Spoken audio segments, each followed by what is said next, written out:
Well, I want to thank you for your time, but before we leave, I definitely want to give you the opportunity to. This is a hot topic.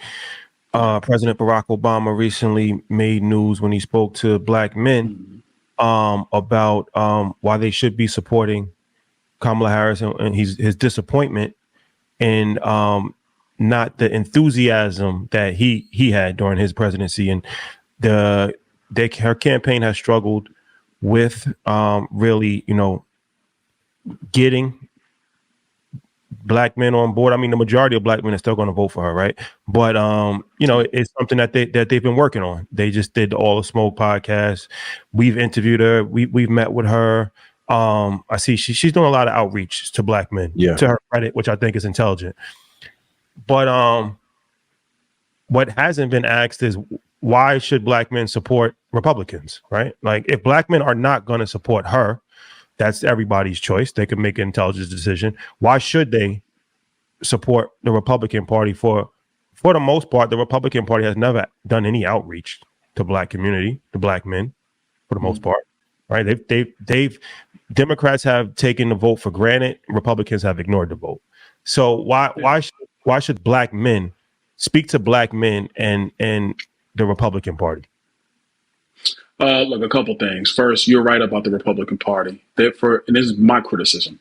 They really haven't tried to reach out to black voters. Haven't tried to go and see if it's even possible to gain black voters.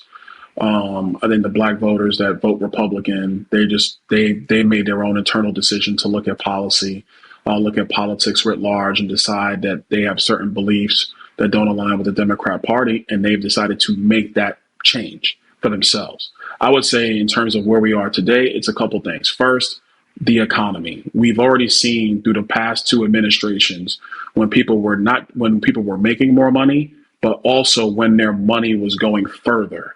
And if you compare the current administration to the Trump administration, under the Trump administration, you made more money, but wages adjusted for inflation were actually up. So not only were you making more money, your money went further.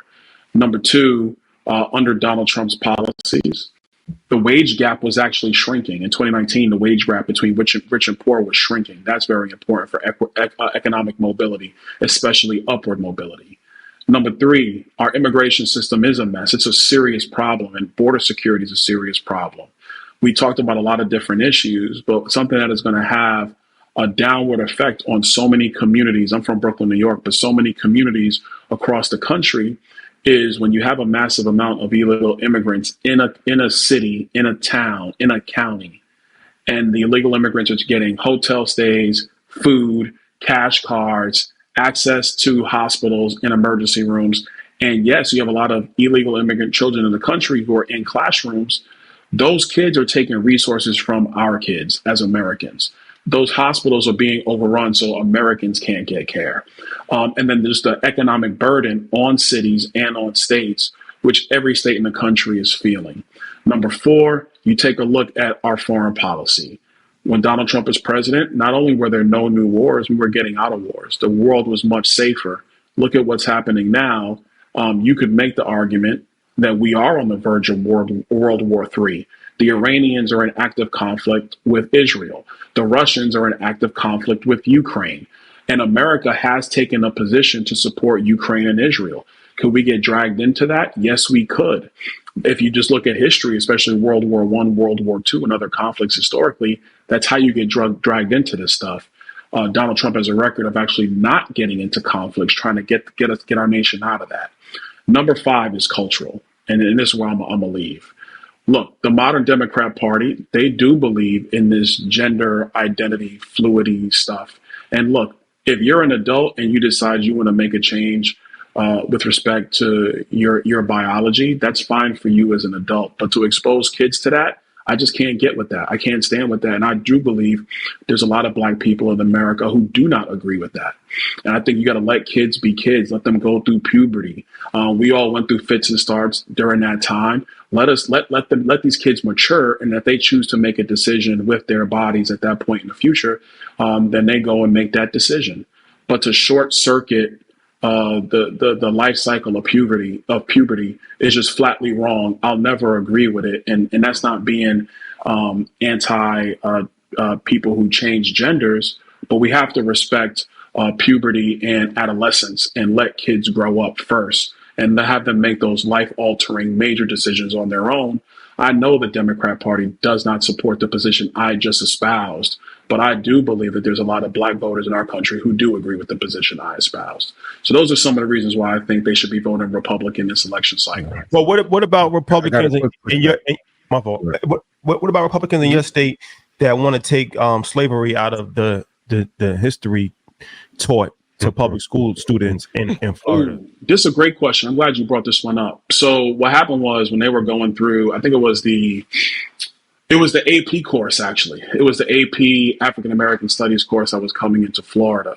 And so what the governor objected to, there was actually 4 modules in this course. The first 3 modules were the history aspects of African American Studies AP. The governor and the legislature was fine with that. The 4th module was when you got into some of the studies aspects. And I don't have them all committed to memory right now, but that actually did not deal with historical aspects of Black people in the United States. That dealt with college level theoretical studies associated of the impacts of the history.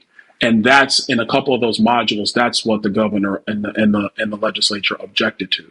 So they sent that back to College Board with their objections. College Board actually came back with a revised course that the last I heard, the governor and the legislature approved of, and then you move forward. I listened to everything you said about why you think that Black men should vote Republican, but I'm thinking of the timeline here because it feels like every time we talk about Republican or Democrat, it starts Democrat at Obama and then it starts with Trump. But during the early 2000s, when George Bush was in administration at the time, I guess you're choosing your party. Are we not in wars, right? Are we not in conflicts? Is there not a financial crisis that's happened? Yet you still chose to be a Republican. So I'm wondering if that thought process then is the same thought process now. Well, I mean, for me, when George W. Bush was president, I was apolitical. So I really started paying attention to politics during the financial collapse of '08. That's when I really, I guess, kind of started developing my own worldview. My path to politics was really about political thought and political theory, not modern day Republican, Democrat. This one's good, that one's bad. I never looked at it that way. I'm probably what you would call a classical conservative. I believe that the federal government has a couple of jobs. They should do those jobs and only those jobs. I don't believe there should be a lot of mission creep. I think the government does have to live under a sound money principle where there is only a certain amount that you spend. You don't overspend even though you want to. That's just how I feel, and that's my personal politics. And so when I started going down that line from an economic perspective, what I realized that I agreed much more with modern Republicans than modern Democrats. That's me. I think if you talk about the wars under George W. Bush, I didn't agree with that stuff. I just didn't agree with it. I think a lot of people at the time were trying to figure out, why are we in these? But they attacked us on 9/11. And so like most Americans, that's kind of how I thought about it. But now being a member of Congress and even serving at the state legislature, my view is we should be strong militarily. We should keep strong bonds with our allies. But to just jump into conflicts, we should be very leery of that. I think my personal view on military uses of the military and foreign policy is that if we're going to go in and, have to handle business with the enemy, we do it quickly, we do it overwhelmingly, and then we go home. I think long-term nation building is actually quite disastrous for any country or any society. I think that's when people start to say, well, why are we spending all this money in all these different places? What are we getting out of it, et cetera? And you really lose the will of voters back home. So I really don't subscribe to that. I would say the party today versus the party when George W. Bush was president, in a lot of respects, is a very different party. We're a party much more focused on working families, on the price of goods, on people's take-home pay. We're not as concerned about corporate America, just to be blunt with you. And if you actually look at the FEC and who they give money to, corporate America, the Chamber of Commerce, they actually give more money to Democrats than they give to Republicans. your national corporations really don't mess with us. They don't fool with us that much. We've really become a working class party, and we become a party that does believe in peace through strength, but a party that does believe in peace overall. Like, we're really not trying to be in a lot of conflicts, because those are somebody's son, somebody's daughter that goes into these conflicts and fights. Typically, they're poor Americans who sign up for the military that go into these conflicts. And so, if we're going to use our military, we want it to be overwhelming force, not to put our people, at harm's way. And so that's kind of like where the party is now. That's my philosophy, but that's also where the party is. And, if you talk to Republicans on Capitol Hill, not through sound bites in the network news, because that stuff is clippy and a lot of times it's misleading. But when you talk to them, you have these conversations, whether they're on Capitol Hill or at the state level. In a lot of states, you're starting to hear more and more that the psychology of Republicans today is still about limited government, still about lowering taxes and less regulation, but it's also about making sure that working families have an ability to stand on their feet and to be able to build for their family and to have more ladders. I guess I would say to have more ladders to access our economy, which is why when I talk about regulations and energy and tax policy, its goal all the time is to make sure people have more ladders to be able to access the success capabilities in America.